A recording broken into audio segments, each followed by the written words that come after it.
Good afternoon. My name's Ed Mutum, and I'm an alcoholic. By the grace of God, the Fellowship of Alcoholics Anonymous, and sponsorship, I have found it necessary to take a drink or a mood-altering chemical since January 5th of 1971, and for that I'm extremely grateful.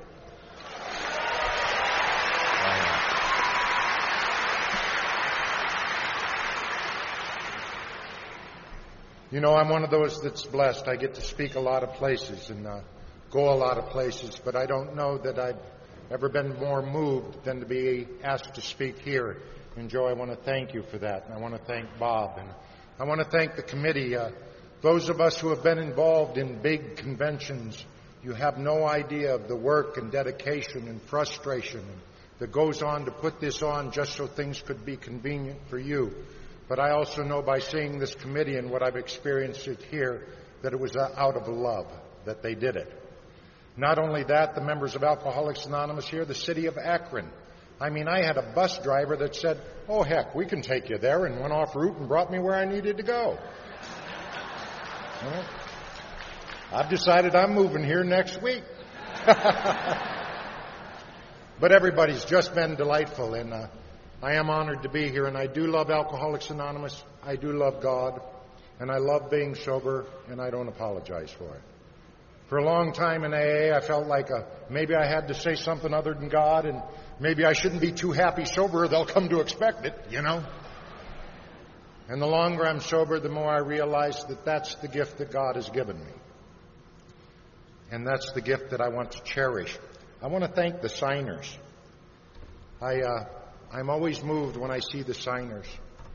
And a lot of times when I see a speaker, I'll watch the signers too, because in that interpretation it's even more moving.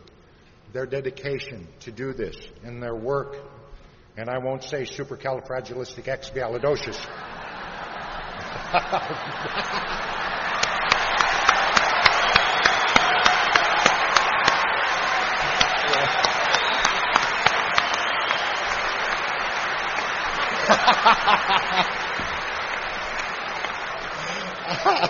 I got to look like, take that, big fella. You got to bring it on, bring it on.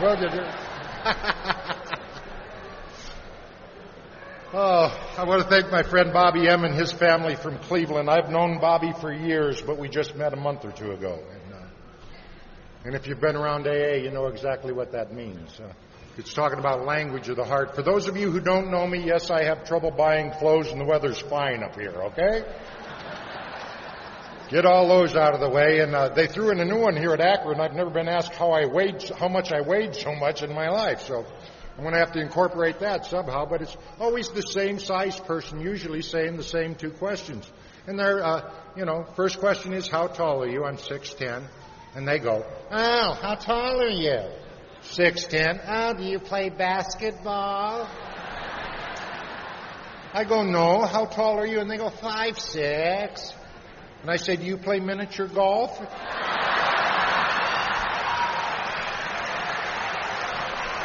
Seems fair to me.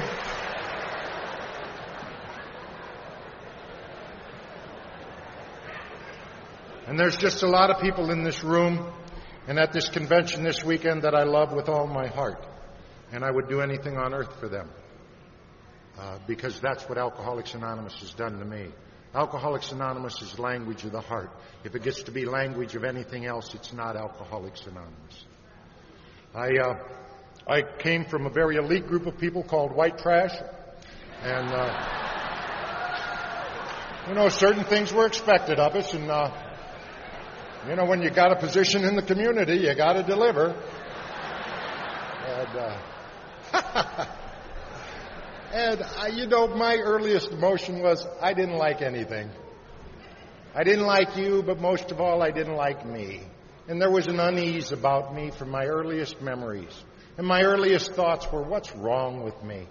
What's wrong with me? I developed something from early on that took me a lot of years sober to quit doing. And I'll tell you what it is. I could walk into a room with 300 people, 299 could turn around to me and say, "Ed, you're the best. We love you, man." One could turn around and go, "Jerk." Guess who got my full attention? Now here's the sick part. Not only did they get my full attention, but eventually in my life, the 299 didn't exist anymore. Just the ones. And I had a head full of ones at my earliest memories. I didn't like who I was, where I lived, what I did, and I hated it. So I was very grateful when alcohol came around at a very early age. My father was a heavy drinker. He's one of the hardest working men I've ever known. My mother always tells the time of when they were shoveling coal during the Depression and they were paying 25 cents a ton. And my dad come home after earning $18 in one day. I know what work ethic is. I know what dedication is. I know what commitment is. I also know what being raised in the house of an alcoholic is. And sometimes Dad would drink too much, and my mother was one of the first working women I've ever known. Everybody else, their moms got to stay home, and Mom had to go to work to keep the house going. And she was an incredible woman. But she had a weakness. She believed in God. You know, well, it really was weak. You know, let's pray about it. No, let's punch somebody. You know, she just didn't get it. You know, and I remember she used to drag us seven children to church. And they'd set me in church, and if you ever met a minister, they all have thin blue lips and talk like this. You're going to burn in hell, young man. That's what you're going to do. And I used to think, I've only been here an hour. How do you know? And they'd drag us to church, and there was some guy sitting up front. I remember him as clear as standing here today. And he's got his thin blue lips, and he's sitting there looking so solemn. And I thought, I saw him in the bar last night. He was having a lot more fun. And I don't know who that is with him, but he seemed to be having a lot more fun there, too, Now, I need to tell you that about my 299 to 1, because what I did for a lot of my adult life is take that as my example of organized religion. I forgot about the 299 behind them. They were probably wonderful people. But I had no place for goodness in my heart and in my head, and I didn't even know it. And the only thing that would calm the madness in my heart and mind is a few drinks. And I don't know if it took it all away, but I'll tell you one thing, it made it so it didn't matter so much. I didn't mind wearing those hand-me-downs and fighting my way to school. People call me a pig and white trash and want to fight me. I couldn't figure out why. I'm just trying to get along. And I had a brother, one of my older brothers was mean. I mean, he never threatened anybody. You just heard gunshots when he was mad. And he had that reputation. He was a 3-time loser. And guess what? I'm right behind him. He was a good 10 years sober before I didn't panic when I heard squealing tires coming up behind me. Because I knew it was time to prove it one more time. Something I didn't want to prove and something I didn't want to be a part of. But I was fighting for my life one day at a time, long before I got here. I went to my first AA meeting when I was 10 years old. I've got a brother in South Carolina, sober 44 years. He's so sober we don't let people smoke around him anymore. He's so dry, And he's a wonderful guy, but he took me to my first AA meeting when I was 10, and I remember going in there, and there's some old guy up here about 30, Well, my name's Fred, and I'm an alcoholic. And I thought, good for you, Fred, If I ever get drunk and burn out, I may be here too. Well, I didn't know I was a prophet at that point. It was later on that it came apparent. But I thought, and I share that story for one particular reason and one particular reason only. There are people in this room today, including the speaker, who has sons or daughters or loved ones that are dying of this disease. And it's not that we don't try to carry the message, but we can't hear till we can hear, and we can't see till we can see. But we got to keep carrying the message, no matter what. And for the next 10 years, I need to tell you, I didn't think much about A&A. I didn't think, well, if I go to them meetings and walk up 12 golden steps, I'll be happy. You see, my problems were the same as yours. It was memories of what might have been, if onlys. If onlys were a biggie. When you got all that going on in your head, you need to calm it. Drinking was not my problem. Staying sober and all those voices in my head were the problem. I mean, it'd make me crazy. And then they started telling me, if you drink, you're going to die. And that's a vicious lie. because I was counting on them. You see, where you come from, I come from, dying's a break. It's a step up, especially if a cop takes you out. Then you're a hero. Don't threaten me with that. It's for a different reason today, but then it was a great. How soon and when? I'm tired.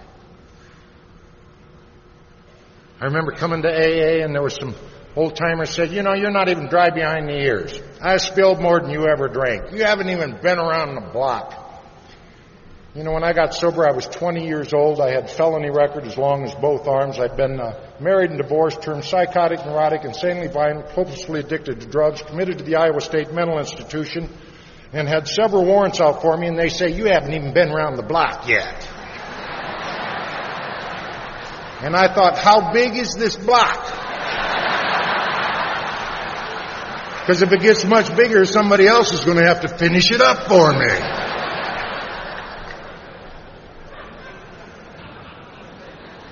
And then they'd say stuff like, oh, I'm so glad you got here before you had to really hurt.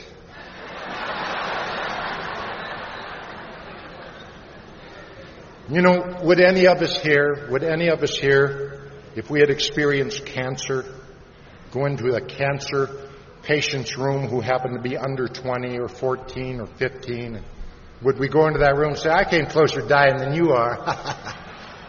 Wouldn't that be cruel? What's the difference? How old do you have to be to die of this disease?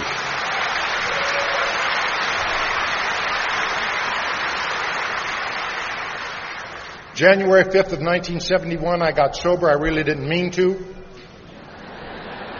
It wasn't in my day planner. I probably would have had a better time if I knew I was coming, you know, but I was in a wreck like I'd been in a wreck hundreds of times. Laying in the middle of the street, and it was 18 below zero. And I was pretending like I was knocked out. I'm not sure why. It seemed like a good idea at the time. And I heard the police came up and they said, that's mute him, don't touch him, he's the scum of the earth. And you see, I'm a cop fighter. When I see a badge, I swing. If you're a crossing guard, I may punch you, you know. And these guys came up and said that to me. You know what happened? An amazing thing happened. I agreed. I don't know why that night, that somehow it was perfectly clear that I wasn't there because of where or who raised me.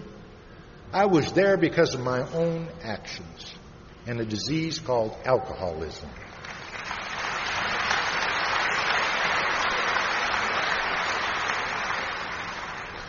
And they ran me up into the hospital, and the next day a guy came up and made a 12-step call on me, a guy named Hap. Now, when you got a severe brain concussion and you're hungover, you don't want some guy coming into your hospital room smiling saying, hi, my name's Hap, and I'm an alcoholic. Puts you into a depression right off the bat is what it does. But that's what he did. Hap come in and he talked to me, and he said, we don't drink and we don't use, one day at a time, Ed. And I said, well, you know what, I'd like to do that, but I can't make it a day. Now, why I decided to be honest that day, I'm not sure.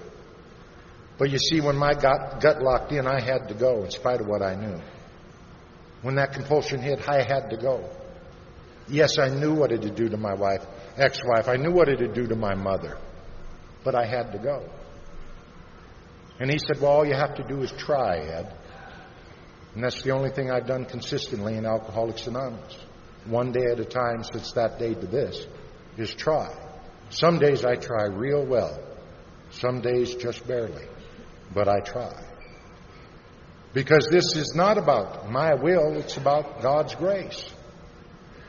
And I believe it's here for each and every one of us if we'll just keep our hands off the business. And that's tough, you know. That's tough. I remember going to A&A. And they said, well, you got to quit stealing. And I thought, well, I'll cut down just good enough to make ends meet. You know, you got to make a living. And they said, no, you got to stop that. But then they said something that was worse yet. They said, you got to start being honest with who you are and where you've been. Well, man, I had no idea about that. You see, I didn't know the truth. I would lie when the truth would serve me better. That's when people take these steps in 30 days and say honest inventory. They obviously drank differently than I did. Now, I'm not taking anything away from that. It's just my experience. That it was very important for me to get my brains out of hock. You know? The old-timers used to tell me, stick around 90 days just to get your brains out of hock. Don't think about anything. Some of the best information I ever had. And you know, a lot of people in AA say, it doesn't matter what you say in A&A. It doesn't matter. They want to be here, they'll be here. Well, I beg to differ with that. Tell you, there was an old guy, Harry S., in Central Discussion. And when I got sober, first I got to tell you, when I got sober, they didn't have a lot of the goodies to make you feel better right away that they do now. I was a shaker, man. I just, geez, how you doing? It? Oh, good. How are you? Yeah. Half cup for me, please. You know. And it was bad. It was bad. I remember 8 weeks sober when I wrote my name, and I could read it. You couldn't, but I could. I remember that. And I had 2 rules.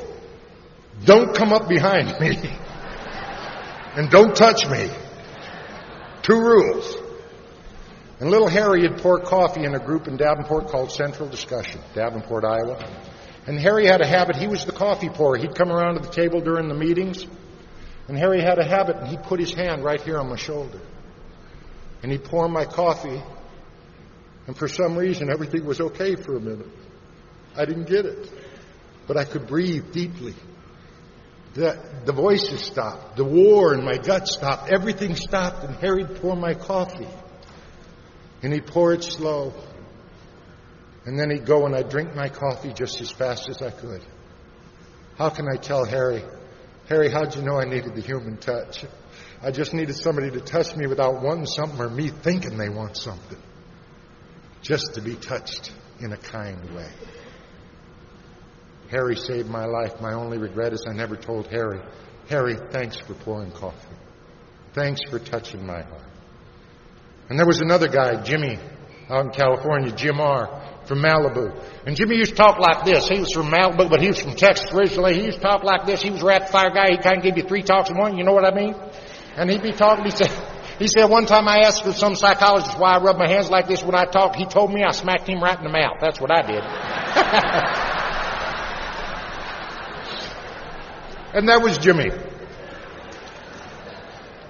And I loved Liz last night when she talked about depression, sober.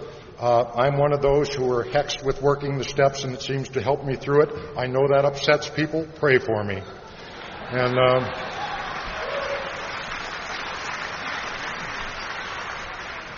I was in one of those deep, dark depressions, those dark, dark places where it didn't make any sense. And my plan was to go and turn on the gas and just go to sleep. No notes, no dramatics, no calls for help. You see, at that time I was sober a few years, and I knew one thing, AA was good for you, but the magic and the music wasn't alive in me. And I knew you guys could make it, but I also absolutely knew I couldn't. You know, I was coming to meetings, and people would say, how you doing? And I'd say, fine, how are you? Yeah, good to see you. And I was looking at bridge abutments as I was going home, thinking I could drive into that and that'd be okay. Because I really don't want to drink or use.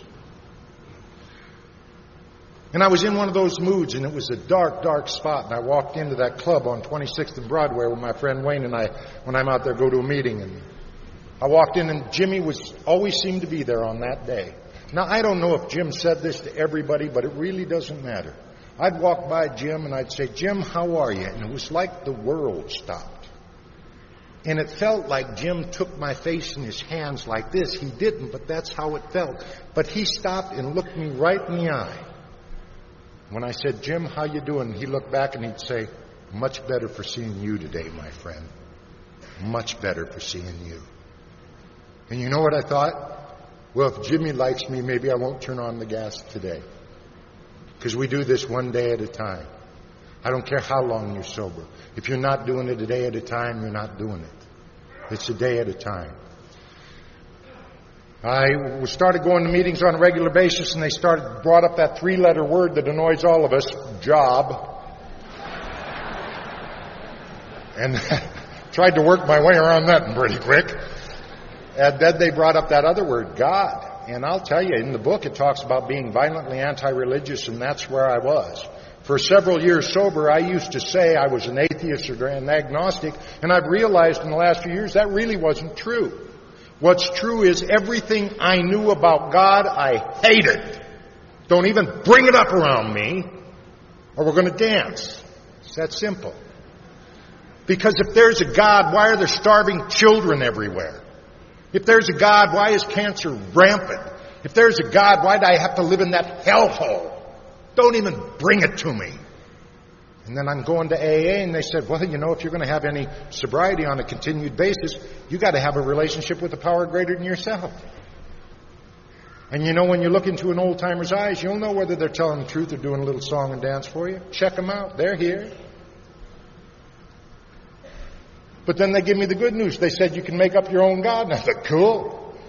Yeah. And I came up with a good, orderly direction. That's good. I'm sure I heard it somewhere, but everything's original when we come up with it. You know. And then the other one that touched me a lot was good others do. Good others do, because people were being very kind to me, and I couldn't figure out why.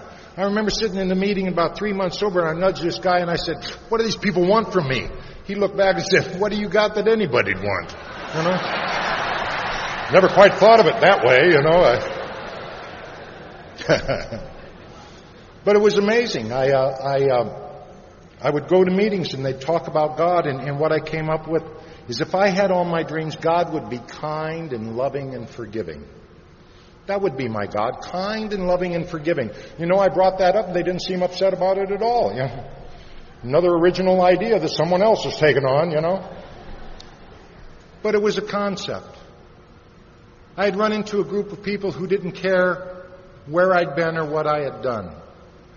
The thing I love about Alcoholics Anonymous as much as anything is we all have hearts here, but we have no faces.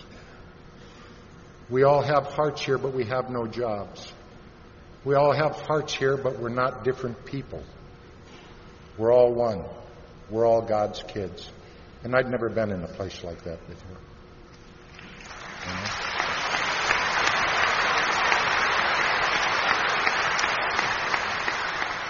But as a result of that, I did something that almost cost me my sobriety. I started professing a faith I didn't have. You know, it's easy to talk about. We all done it. Talk in that program, you know, you get that 8, 9, 10 months, a year, you know, all of a sudden you know everything and everybody else has been dumb till you got here. And that's kind of the way I was. But I started professing a faith I didn't have. I heard these old-timers talk about God and the program and what working these steps had done in their life, and I could see they were telling the truth, so I started parroting what they said. No harm in that, is there? Only one. If you don't have a faith, when you need it, you won't have a faith. You'll have other people's words. I was sober a little over a year, and my father asked me to come over for dinner. Now, that may not be unusual for you, but it's terribly unusual for me. Because when Dad asks me over for supper, I'm in trouble. And I just, like I said, just had a year sober, and I'd been hanging around A&A, going to meetings and keeping busy. Sponsorship wasn't strong in our area then, so it was kind of winging it and talk about God's grace. And I just did the best I could, and when I go to meetings, they say, suit up and show up, bring a new attitude into old situations. Well, I hadn't been to Mom and Dad's house for dinner since I'd been sober, and I can't go into that old situation with my head the same. Now, theirs may be, because they're going to remember me the way I was last time they saw me. They can't remember me any other way. That's their reference, just like our references, especially if you collect ones, like my family tended to do. But I showed up for that meal, and I went in there, and about halfway through dinner, Dad said, boy, and I thought, oh, here it comes. He said, just wanted to tell you I'm proud of you. And I'll tell you something. Walking into the dinner that night, if you had hooked a lie detector to me and asked me if I cared what that old man thought about me, I would have said no, and the lie detector would have said true. And when he told me how proud I was, it was another instance in Alcoholics Anonymous. By the grace of God, I found out how wrong I'd really been. That him looking at me with the pride of a father, saying he was proud of me, was more than I'd ever wished for. You see, when I got sober, they said wish for things. That wouldn't even made the list. It's too impossible. And I went to a meeting, and later that night, my mother called me, and she was crying and hysterical and said, "Ed, come home quick." And I said, "What's wrong, Mom?" She said, "Dad went across the street to get himself a beer and me a bottle of pop, and now they're carrying bodies out. I don't know what's going on." And it was one of those nights, you ever have those ice storms where a quarter-inch ice and everything out here? And it was a bad night, and I was driving across thinking, well, I'm in A&A now, and I know God. Nothing bad can happen to me. And as I drove up to that old drinking spot where I'd spent many a night, I saw more policemen than I'd ever seen, ever. It's funny how those cops had shaped up that year I was sober. If you knew a little clue I had no idea of, if you don't hit them, they usually won't lock you up. Just thought I'd pass that on. It isn't in the big book, but it's helpful, you know.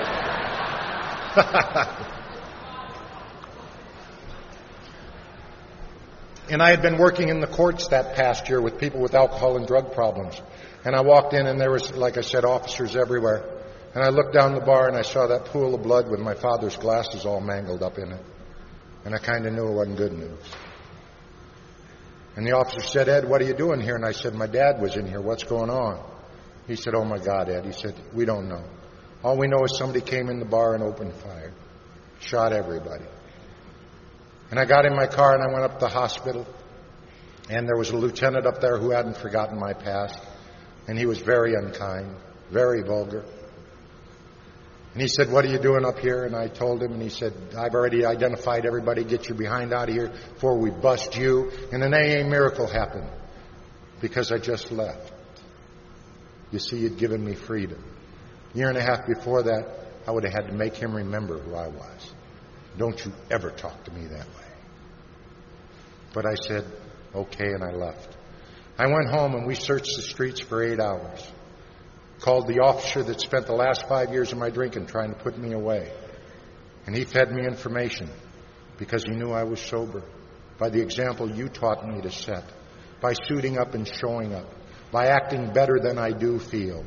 That AA isn't a place where we come and display our character defects. This is a place where we come and change.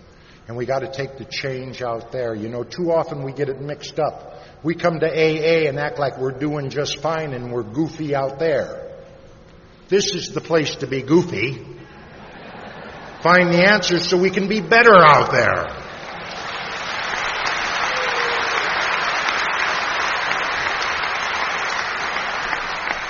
Because if you're fortunate, you're going to find somebody who knows what it is to be goofy and get sober. And to work through difficulty sober. We searched the streets for 8 hours looking for my father. They thought they'd taken him hostage or he got shot and wandered out somewhere. And I'd always prayed that you wouldn't know that kind of sadness and that kind of mayhem. And then September 11th happened. And everybody knows now. If you didn't before, you did then. And there's still people up there in that city that I pray for every day that will never find their dad. Early the next morning, I got a call from the hospital from that officer and said, "Well, Ed, anybody could have made a mistake. Why don't you come up and identify your old man?"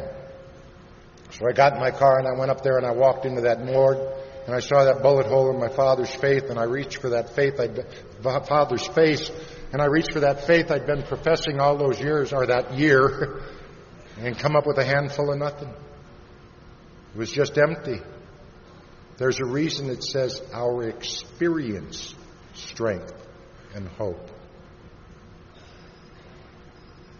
And I sat there in that morgue, and it was one of the coldest feelings I'd ever had in my life. My first thought, quite honestly, was that God I'd been taught about when I was a kid. Your family's going to pay for what you do. Every sin you do comes back on your family. And I thought, God killed Dad. When I was 10 years old, I had a beautiful cousin, and her name was Linda. And if there was anybody close to God, I would think it would be Linda. And Linda was walking across the street one day, and a truck hit her and killed her, knocked her 200 yards. It was just sad. You know what people said to me? God must have wanted an angel. I said, oh, so he hits you with a truck. I'll pass on that, God. Thank you very much. So that's where I went back to immediately, thinking this kind of stuff, and it was hard. I hadn't had that knot in my gut for some time. But I'll tell you, I've had reason to review that situation. I can tell you this, everywhere I went, there was a member of Alcoholics Anonymous right there. Right there.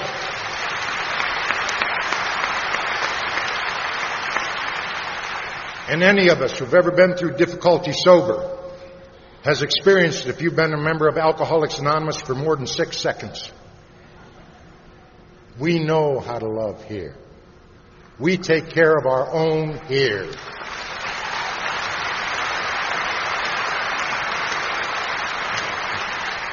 We don't even care if your insurance covers it.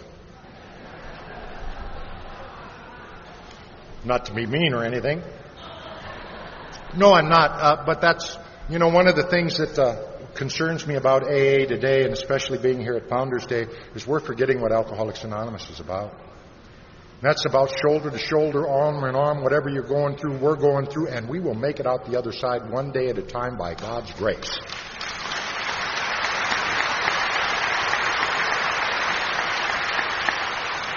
There's too many people going too many different directions because they want to be terminally unique for one particular reason or the other.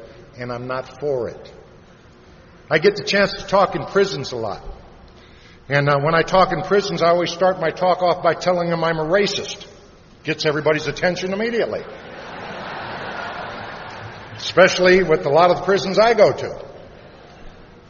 And I say I'm a human racist. I'm for the human race. I'm for you, man.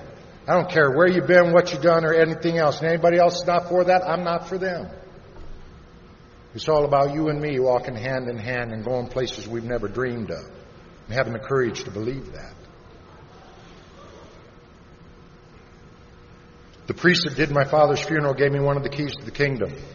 He said, a lot of people would say Clifford's death is God's will. He said, I don't believe that. And I sat right up in the chair. He said, God created human beings. He gave them all a free will. Some of those human beings chose to do this act, and now it's God's will. And I said to myself, you mean the reason there's kids starving is because we're not feeding them? We got plenty of food. Can't blame it on God anymore? That's right. The reason cancer is rampant, we want to say, why is God doing this? We're the one polluting everything we touch. Don't blame it on God.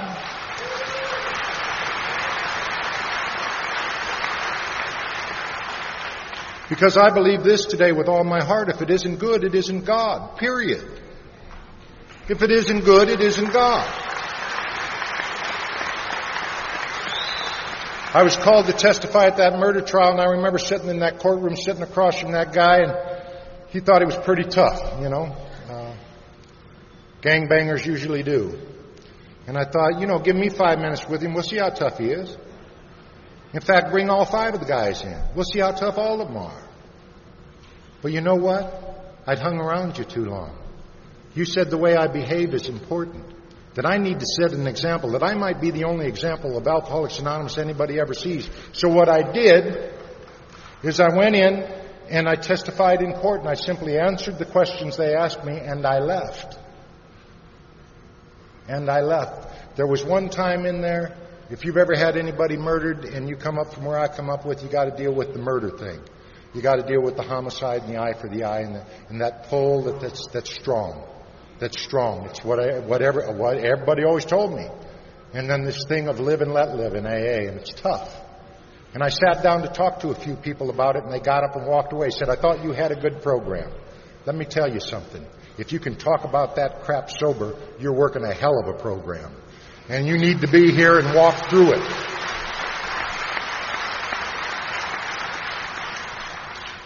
I left there, and shortly after that, God talked to me. Now, you got to be careful when God talks to you.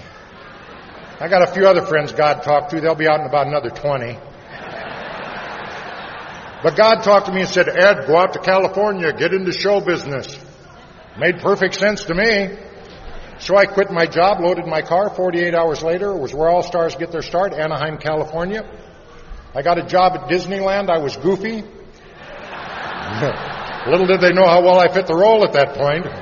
Don't step on goofy shoes. But I was goofy. But I didn't actually start that job. I went up to a meeting in West L.A., and I was around Alcoholics Anonymous that I'd never been around, and this is not to take away from the Alcoholics Anonymous I was around. This was Alcoholics Anonymous that was enthusiastic. People that were doing things were out of their own head, not sitting back going, well, I'll do just enough to get by, you know. And I'm used to, once a year you flip Fred a chip and he goes on home. Happy birthday, Fred. See you next year. And I'm in this place where people are talking about living and talking about helping one another, really talking about setting up with people, talking about taking them to meetings even when it's inconvenient. And it just amazed me. And there was this guy standing there, and I said, excuse me, would you be my sponsor? He said, no. I said, why not? He said, anybody I sponsor has to look up to me. I thought, good, tall jokes. That's what I need, A few minutes later, he shook my hand and said, you agreed to do a few things. I'll be your sponsor. My name's Clancy.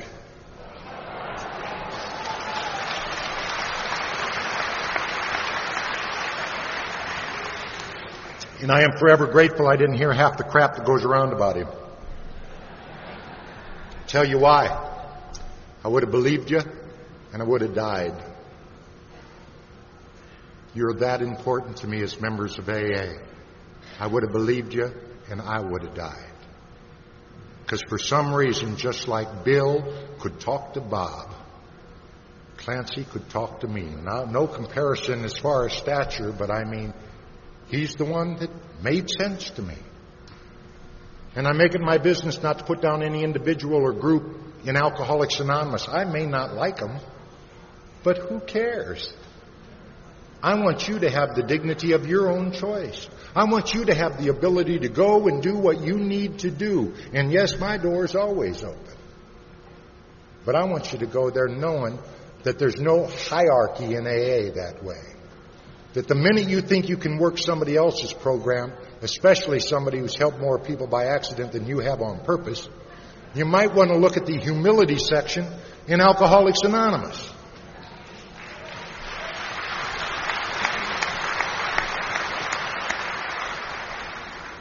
It was funny, I was speaking down south a while back, and there was some old-timer with 40 years, and he was just bad-rapping Bill Wilson. Just bad. He was an egomaniac.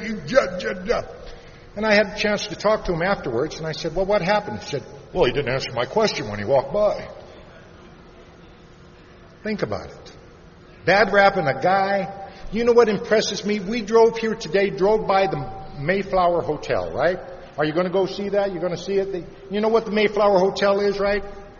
It's where Bill dropped that nickel and called Bob.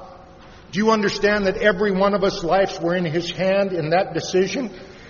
If he'd walked the other way, if he hadn't dropped the nickel, we wouldn't be here.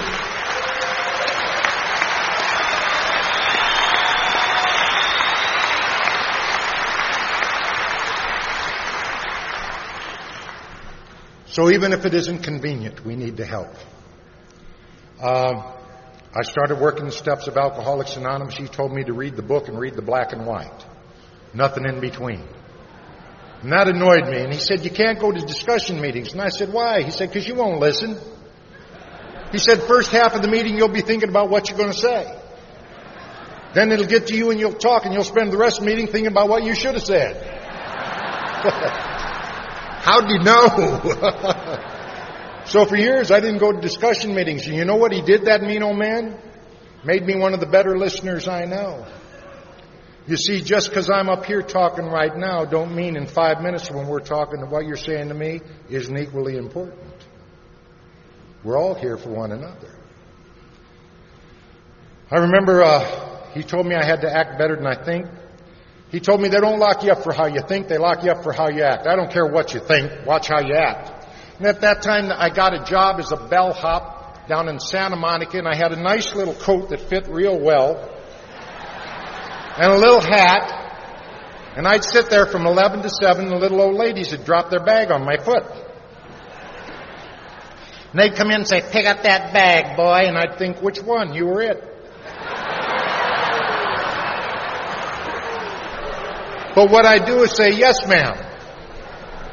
And I'd go upstairs, 7th floor, I'd put that bag in the room, flip it open, go to the door, wait for my tip. She'd slam the door like to break my fingers. I'm thinking, I'm going to kick in the door, grab this old broadsword, out the window and watch her splatter. But what I did is said, thank you, and I went downstairs. Now, that may not mean much to you, but I'll tell you what it means to me. It's called freedom from the bondage of self.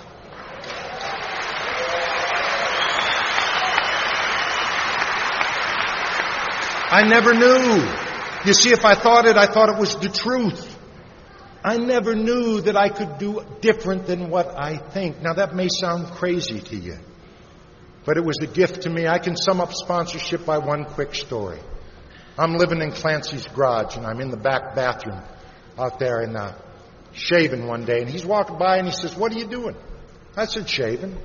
He said, came in, and he said, well, turn on the hot water. I said, oh, okay. Turn on hot water. He said, get it nice and hot. He said, now put that on your beard. I thought, oh, okay. He said, now reach up there and find some shaving lotion. Put that on. Okay. He said, rub it in real good. Let it set for a second. Yeah. He said, now shave. And I went, oh, yeah, that's pretty cool. You see, I learned to shave in Scott County Jail at 13 years old. And at 13 years old, you don't ask anybody how you shave. You just pick up the straight razor and shave. Or you're not the straight razor, the old Gillettes and shave. And I've been doing that for 10 years. He taught me a new way to shave. He didn't break me all up because I didn't know how to shave. He didn't go, dummy. Well, sometimes he did, but not often. And the description was accurate, I might say. But he helped me be a better who I wanted to be. He told me to look people in the eye and talk to them. He taught me things like never be late for an AA commitment, ever. And I remember one time I was supposed to go with him somewhere at 6:30, and I got there at 6:31, and all I smelled was exhaust fumes, you know. I thought, well, that's kind of odd. And I called him the next day. I said, where were you? He said, you weren't there at 6:30. And I said, well, I got there at 6:31. He said, what if I was a newcomer? Didn't want to go to AA anyway. And they, see, they didn't even show up. See, when you tell somebody you're going to do something, you do it. It's called integrity.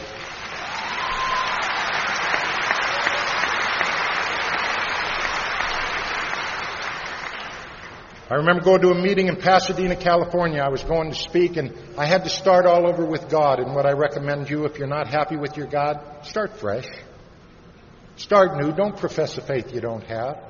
If your life can't depend on it, don't be lying. It's okay.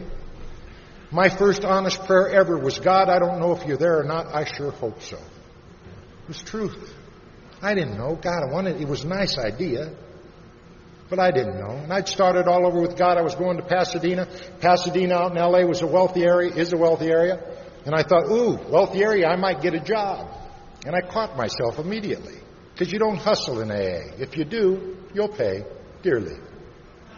And I did the same thing I did in the hotel before I left to come over here. I got down on my knees and I said, God, just let me go and share the miracle you've performed in my life through Alcoholics Anonymous and save me from my own nonsense. I don't need anything. I don't want anything from these people. I've been overpaid. And I went and talked, and I got done talking, and a guy came up to me afterwards and said, this makes no sense to me. We want to offer you a job. I said, it makes perfect sense to me. Go ahead. You know. He said, have you ever been in Taiwan? I said, no. He said, have you ever been in show business management? I said, no. He said, be in my office Monday morning. Monday morning, I went into his office, met with this guy. Thursday, I was lifting out of LAX on China Airlines. I was headed to Taipei, Taiwan. I was the new soon-to-be vice president of America on Ice. I had a cast of 62. I was going over to design costumes and build an ice rink and arrange living situations while flying back and forth to Hong Kong with designer Bill Campbell to build the costumes. How was your week? Now, you know what's amazing about that to me? I showed up for the interview. Somewhere along the line, you told me to quit carrying the bag of ones. All my life, people said, you have so much potential. And I went, yeah. I'm here to tell you, they've been right, you've been wrong. I showed up for the interview. I had no qualifications for that job whatsoever except by God's grace, and I decided to walk toward it.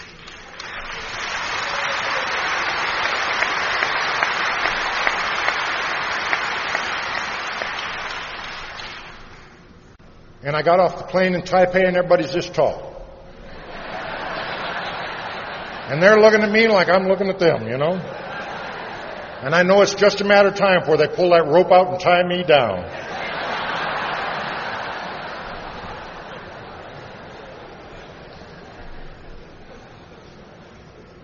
And it was a wonderful time that I don't have time to go into, but God put me in that situation to do one thing. Show me the gifts I've really got.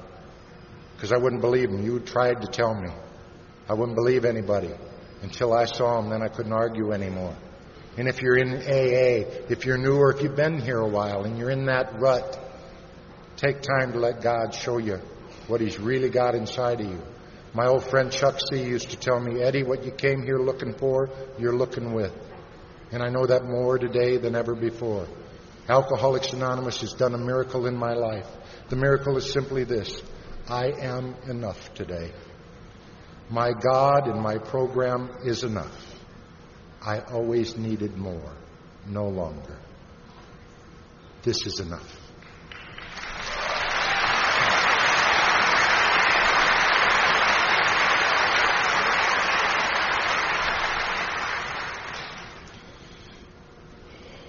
Was over there a few months. Guy walked by me and said, you know, you'd be an excellent manager for the Harlem Globetrotters. And I went, yeah, sure.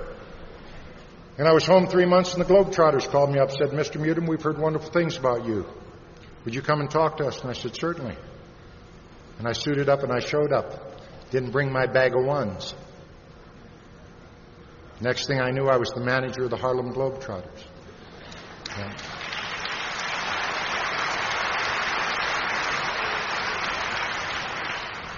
Believe me, I don't tell you that out of ego. I tell you that out of God's grace. Because there is no logic on earth that I know of that can get me laying in the middle of the street in 6th and LeClaire in Davenport, Iowa, to manager the Harlem Globetrotters with a 7th grade education, other than God.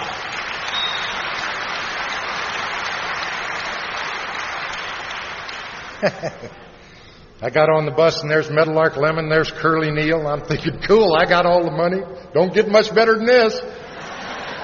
I was wrong. But it was good.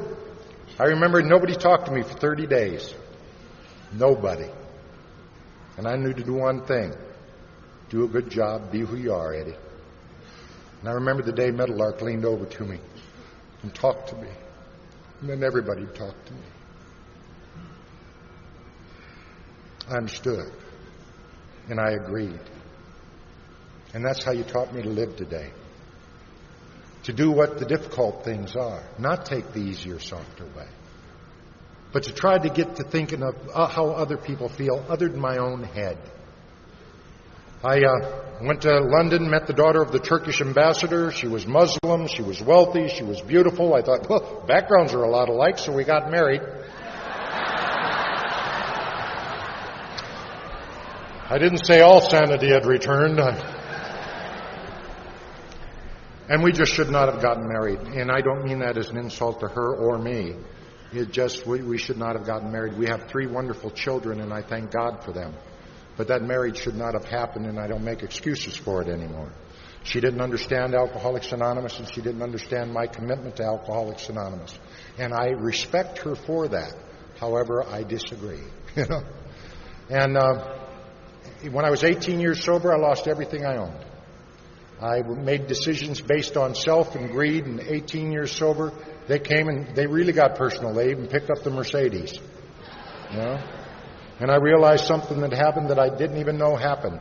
And that was simply this, that things outside of my God became my God without me knowing.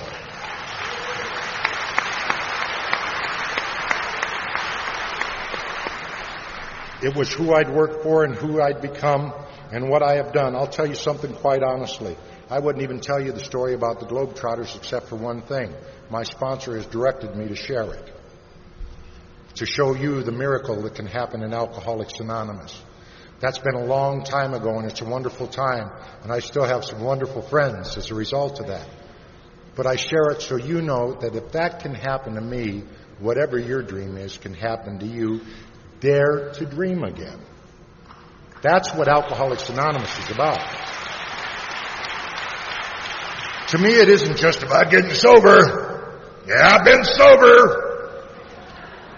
It's about wanting to be sober, enjoying to be sober, and helping other people to get sober. And thanking God instead of thinking we got anything to do with it, you know. I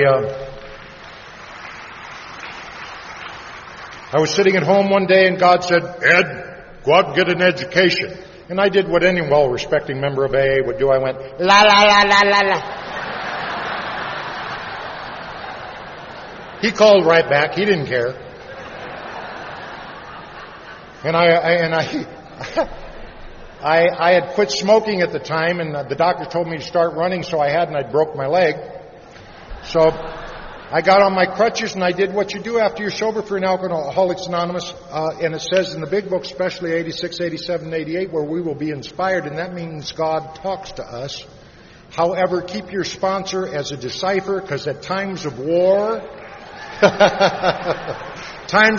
we tend to write our own messages, you know. But I got my crutches and I went over to the university and I said, excuse me, I'd like to go to school. And they said, how many credits do you have? I said, I have bad credits. What's that got to do with anything? And they laughed too, and I said, I shared with them a gift you've given me. I said, you don't seem to understand. I don't know anything about going to school. I don't know if I'm smart enough to pass a class. I quit. They booted me out of school in 7th grade, and I didn't pay any attention 3 years before that. But if you could help me, I'd like to try. And nobody has ever refused me when I've asked honestly. What I've learned, Alcoholics Anonymous taught me about 299s. And for every member that you got a little annoying with, there's 299 beautiful ones right behind them, you know. And that's with the world out there too, if we can pull our head out of where it don't belong and take a look. I started going to school, and I went on a spiritual retreat, and I had a spiritual awakening. I had a spiritual experience that changed my heart and finished the job that you had started, changing my heart and changing my mind. God said, I want you to work for me. And I thought, man, you know who you're calling? And he said, yep. Because you know something about my God, it's very simple. I used to think God had a big old book, and every time I did something wrong, he wrote it down. By the time I got to AA, even though I was young, the book was pretty good size. You know the God I believe in? I walked in, God said, Ed, this your book? And I said, yep, that's my book. He said, okay.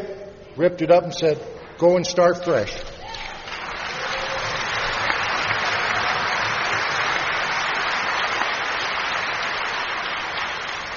You taught me that here. You called it one day at a time. It talks in our big book about being reborn. I take it literally. Every single day when I get up and take a shower, I wash away the sins of the world. I start fresh. I wash away to the best of my ability the resentments of yesterday, the fears of yesterday, the angers of yesterday, because I don't need it anymore. All that does is keep me between me and God. And if I'm with God, I'm with everybody in here, whether I like you or not. I love you. And I didn't understand that for a long time. How do you love everybody? I remember there was one guy in a meeting that I thought, 5 minutes in the parking lot, I could help him find God.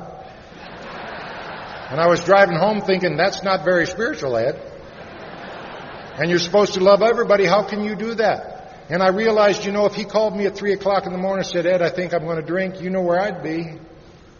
Right there. You see, I loved him. I just didn't like his behavior much. There's a big difference. I got called into the ministry, and they said, you got to go get 220 hours worth of college credit. And I said, okay. So I did it, and I took each and every one. I didn't take any easy ways out. I did it because if I was going to get a degree, it's because I wanted. I always thought education was overrated, and after 220 hours of college and graduate studies, I can tell you it definitely is. But the thing about it was, that's what they needed, so I did it. And I got my Master's of Divinity, and I became ordained, and I never missed a day in Alcoholics Anonymous.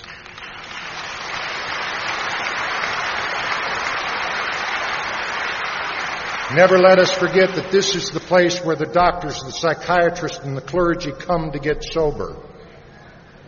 This is where God is.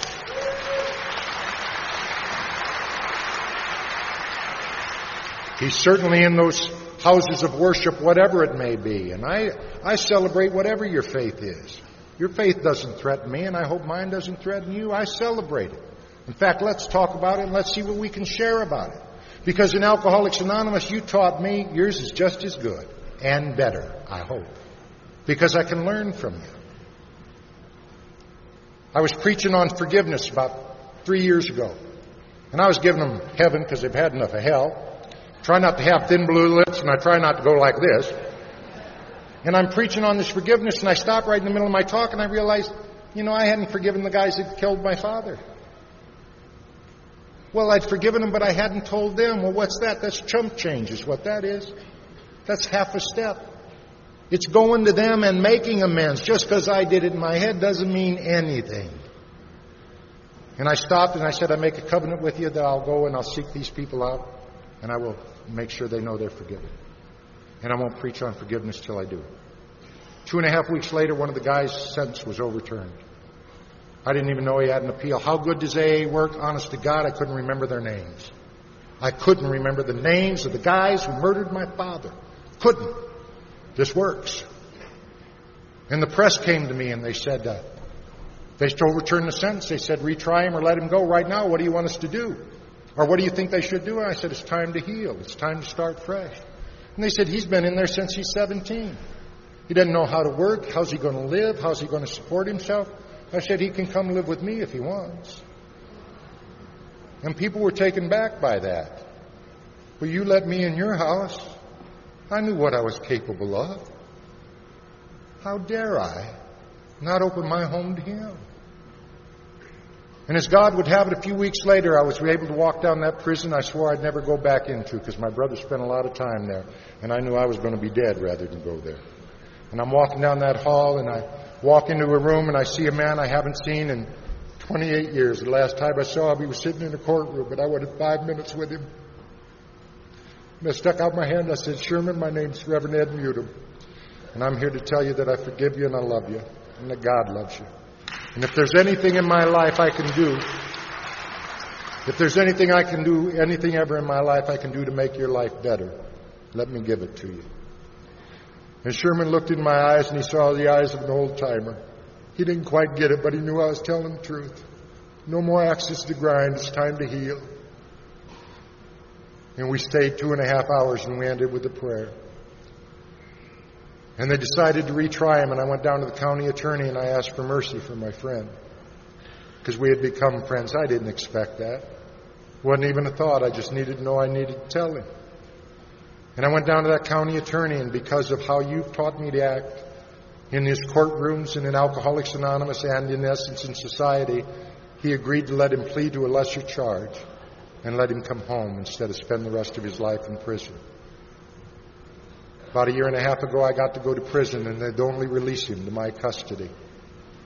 And I picked my friend up, and I had to tell him, it's okay for you to open that door now. You can do it. And I went and ordered a meal in a restaurant, and he didn't know how to order. It was just hold out the tray. And I went and I bought him clothes as you had bought me clothes. And we figured out his size because I didn't know mine either, just because I was too big and I could never afford the right size. And I got to give my friend what you had given me, unconditional love. And he goofed up and he went back. And my heart was broken, but we all know in Alcoholics Anonymous, just like lifers, it's tough out here, man. You know, he isn't an alcoholic. He isn't all this. He just was in the wrong place at the wrong time. When people started shooting, he paid 30 years of his life for it. And we whine because we get laid off. And he called me a couple months ago. I hadn't talked to him in a few months. And he said, in March, I'm coming home. And he said, I want to apologize to you and I want to talk to you about maybe you could help me find a place to live. And I said, Sherman, because when he came home the first time, he was in a halfway house. I said, you can come live with me. I told you that. So I went and I picked my friend up again. And he's discharged this time. There's no heat on him. And I don't know if he's going to make it or not. I'm doing a good job of letting him do what he's got to do. He don't owe me nothing. You see, I'm just paying back what you've given me. But I'd ask you to remember my friend Sherman in your prayers because he's a good man. He's a bright man. He's articulate. And he could help a lot of people. But the one thing he's got to find is what you and I find, and some of us take for granted sometimes. And that's a new way of life, literally. We don't care where you've been. We're glad you're here. I know there are people here from all over the world. Welcome to Akron. This is the place that changed my heart and my mind, and I promise you it'll change yours forever, one day at a time. Thank you.